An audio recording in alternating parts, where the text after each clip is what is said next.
Assalamualaikum warahmatullahi wabarakatuh. Waalaikumsalam warahmatullahi wabarakatuh. Baik anak-anak, bagaimana kabarnya? Alhamdulillah baik. Oke, sebelum mulai pelajaran, adalah kita membaca doa terlebih dahulu agar diberi pemahaman oleh Allah Subhanahu wa taala. Berdoa mulai. Bismillahirrohmanirrohim. Oke, sebelum itu kemarin sudah dijelaskan tentang sedikit disinggung tentang pengertian mujmal dan mubayyan. Mungkin anak-anak sudah tidak asing dengan istilah tersebut, mujmal dan mubayyan. Nah, mujmal ini artinya abstrak, global atau masih abstrak gitu, tidak jelas atau maknanya kabur. Menurut ulama usul fikih, mujmal adalah lafaz atau mantuk yang memerlukan bayan atau penjelasan. Mujmal adalah suatu perkataan yang belum jelas. Maksudnya untuk mengetahui ayat-ayat mujmal itu dibutuhkan penjelasan, yaitu bayan itu tadi. Ayat-ayat yang memerlukan penjelasan itu biasa disebut ijmal. Nah, sedangkan mubayyan menurut bahasa etimologi adalah yang menjelaskan atau yang merinci. Nah, menurut ulama usul fikih, bayan mengeluarkan sesuatu dari bentuk yang muskil.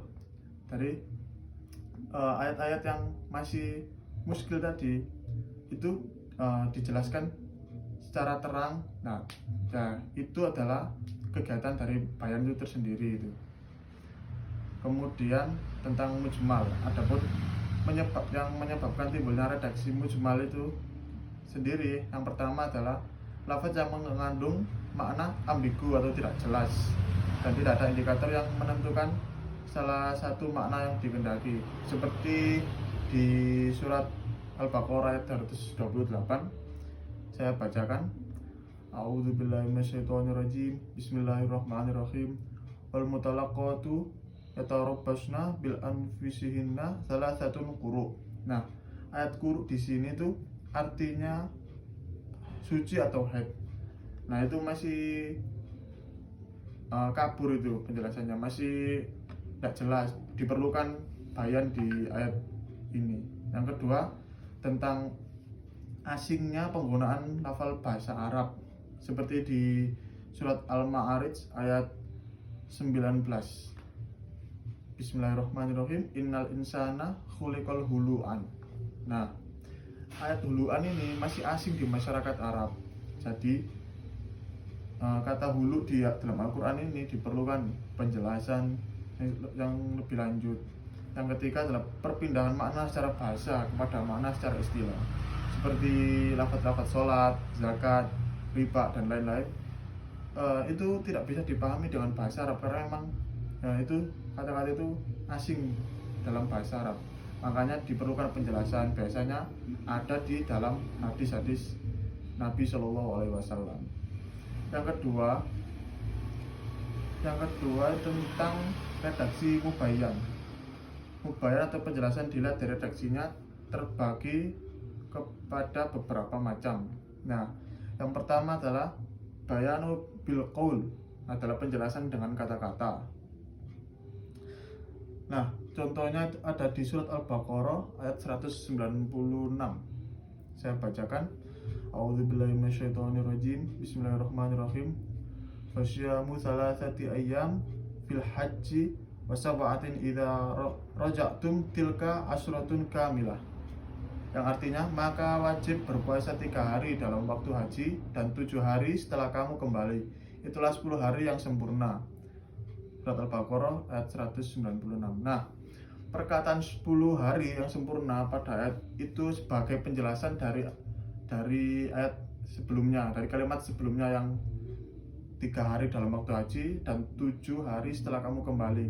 Nah, ayat 10 hari yang sempurna tadi sebagai penjelasan dari kalimat sebelumnya, kalimat 3 hari tadi. Yang kedua adalah penjelasan dengan perbuatan, bayan bil fi'li. Contoh bayan bil fi'li itu dengan hadis Rasulullah, yang mana hadisnya itu seperti ini: wasallu kama ra'aitumuni yusalli. Nah, bayan ini Rasulullah menegaskan, sholatlah engkau sebagaimana kau melihat melihatku sholat. Jadi Rasulullah tidak menjelaskan bagaimana cara sholat, bagaimana takbir, bagaimana ruku, itidal, dan tumak nina dan sebagainya. Rasulullah tidak menjelaskan seperti itu. Rasulullah hanya menjelaskan dengan perbuatan. Rasulullah sholat, lah sahabat-sahabat diperintahkan untuk melihat dan diperintahkan untuk melaksanakan sholat sebagaimana Rasulullah itu sholat. Baik, yang ketiga, penjelasan dengan tulisan, bayan bil kitab. Ya, seperti tadi tentang zakat dan lain-lain itu kan sudah dituliskan di dalam hadis Nabi, dengan Nabi melakukan surat menyurat kepada daerah-daerah Islam di waktu itu. Yang keempat, penjelasan dengan isyarah, bayan bil isyarah. Nah, ini juga terpapar dalam hadis asyahru hakadha wa hakadha wa hakadha, yang mana waktu itu Nabi mengucapkan sekian, hakadha itu artinya sekian ya teman-teman. Dan kedua, dengan mengangkat semua jari tangan, dan sedang waktu mengucapkan sekian, yang ketiga Nabi melipatkan ibu jarinya. Nah, ini yang disebut dengan bayan dengan isyarah. Rasulullah itu pernah ditanya, Rasulullah, satu bulan Ramadan itu ada berapa hari? Rasulullah menjawab, asyahru hakadha hakadha wa hakadha. Jadi satu bulan itu seperti ini, hakadha 10 hari, hakadha 10 hari, dan hakadha 10 hari, dengan melipat salah satu jempol Nabi. Jadi satu bulan bulan Ramadan itu adalah 29 hari.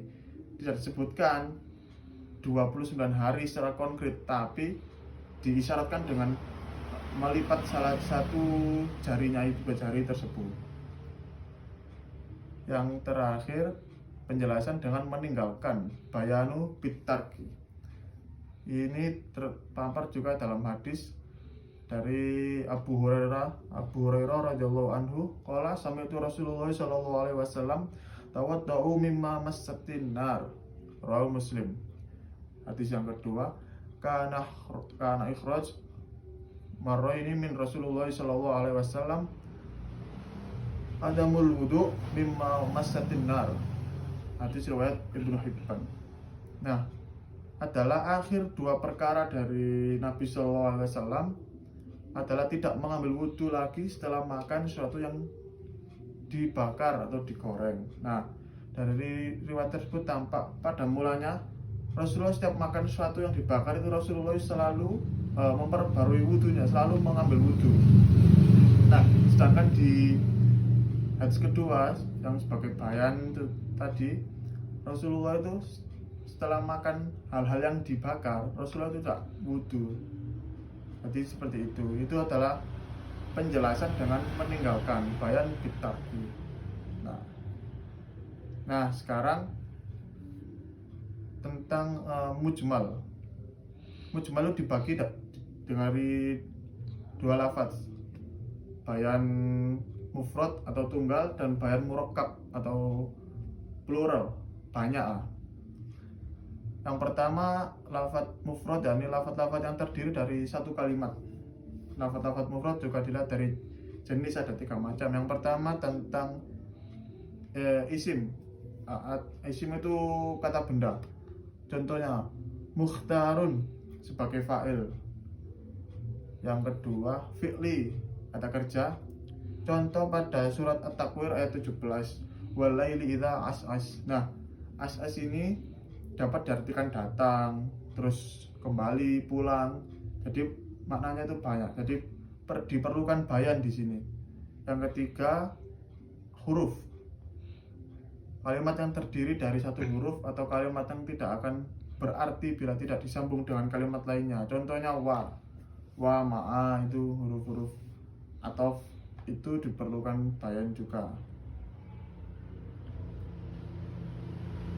Nah, mungkin materi itu yang bisa Bapak sampaikan. Nanti teman-teman dibagi kelompok. Tolong Rino dibagi kelompok. Kelas ini dibagi menjadi 6 kelompok. Iya, Pak. Nanti teman-teman membuat infografis. Ya, mana ayat-ayat yang mujmal, mana ayat-ayat yang mubayyan, seperti itu. Pak. Nanti hasilnya didiskusikan, nanti dipresentasikan di depan kelas. Mungkin itu saja yang bisa Bapak sampaikan. Kurang lebihnya mohon maaf. Bisa ditutup dengan doa pelajaran hari ini. Subhanakallahumma wa bihamdika asyhadu an la ilaha illa anta astaghfiruka wa atubu ilaik. Mungkin itu saja dari Bapak. Assalamualaikum warahmatullahi wabarakatuh. Waalaikumsalam warahmatullahi wabarakatuh.